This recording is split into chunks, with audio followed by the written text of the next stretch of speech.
5.18 민주유공자와 6.25 참전유공자 지원 정책 이대로 공정한가? 대한민국이 민주화와 국가 수호를 위해 희생한 사람들을 예우해야 한다는 점에는 이견이 없다. 그러나 지금 시행되고 있는 보훈 정책을 보면 공정과 형평성이라는 가치는 완전히 무너졌다. 나라를 지키기 위해 목숨을 걸고 싸운 6.25 참전유공자는 풀대접을 받는 반면 특정 정치적 성향의 5.18 유공자들에게는 과도한 특혜가 주어지는 불공정한 현실이 계속되고 있다. 지원 수준의 극심한 불균형 참전용사는 찬밥, 민주유공자는 특혜, 6.25 참전유공자는 월 45만원의 명예수당을 받는다. 생계가 어려운 80세 이상 유공자는 추가로 월 10만원을 받는다. 반면 5.18 유공자는 생계지원금, 취업지원, 의료지원, 대부지원, 교육비 면제 등 거의 전방위적인 혜택을 받고 있다. 국가를 지키기 위해 목숨 걸고 싸운 참전용사와 특정 시기에 정치적 운동에 참여한 사람들 중 누가 더 큰 희생을 했는가? 6.25 참전 유공자가 없었다면 대한민국이 존재할 수 있었겠는가? 그런데도 5.18 유공자는 전폭적인 지원을 받는 반면 참전용사는 최소한의 예우조차 받지 못하는 현실은 심각한 불공정이다. 교육 및 취업 지원, 5.18 유공자 자녀는 대학 등록금 전액 면제, 참전용사 자녀는 5.18 유공자의 자녀는 대학 등록금을 전액 면제받는다. 반면 6.25 참전 유공자의 자녀는 이런 혜택이 없다. 나라를 위해 전쟁터에서 목숨을 걸고 싸운 용사의 후손은 지원받지 못하는데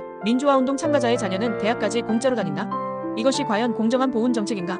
취업 지원에서도 마찬가지다. 5.18 유공자와 가족들은 공공기관 및 기업 취업에서 혜택을 받는다. 반면 6.25 참전 유공자의 가족에게는 이런 배려가 없다. 도대체 대한민국은 어떤 희생을 더 가치 있게 평가하고 있는가? 나라를 지킨 용사들의 가족은 홀대하면서 특정 이념에 기초한 민주화운동 참가자들에게만 과도한 혜택을 주는 것이 정의로운 국가인가? 의료지원 참전 용사는 90% 감면, 민주유공자는 추가 지원까지, 두 유공자 모두 보훈병원에서 진료비 90% 감면 혜택을 받는다. 하지만 5.18 유공자는 추가적인 의료지원과 생계보조를 받는다. 6.25 참전 용사들은 대부분 90세를 넘어선 고령자들이다. 실질적으로 가장 많은 의료 지원이 필요한 사람들이 오히려 지원이 적고 5.18 유공자는 젊은 세대까지 혜택을 받는다. 이런 차별을 어떻게 정당화할 수 있는가? 국립묘지 안장 참전 용사는 일반 묘지, 5.18 유공자는 별도 예우, 6.25 참전 용사는 국립포구건에 안장될 수 있다. 그러나 5.18 유공자는 별도의 국립묘지인 5.18 민주묘지에 안장되며 배우자까지 합장 가능한 특혜를 받는다. 6.25 전쟁에서 조국을 위해 산화한 영웅들은 일반 국립묘지로 가고 특정 시기에 정치적 사건에 연루된 사람들은 별도로 기념된다는 것이 공정한가? 대한민국을 지키기 위해 피 흘린 참전 용사들은 결국 기념할 가치가 없는 사람들이라는 말인가? 정부의 편향적인 보훈 정책 정치적 보훈인가? 진정한 예우인가? 5.18 민주유공자 지원은 계속 확대되고 있지만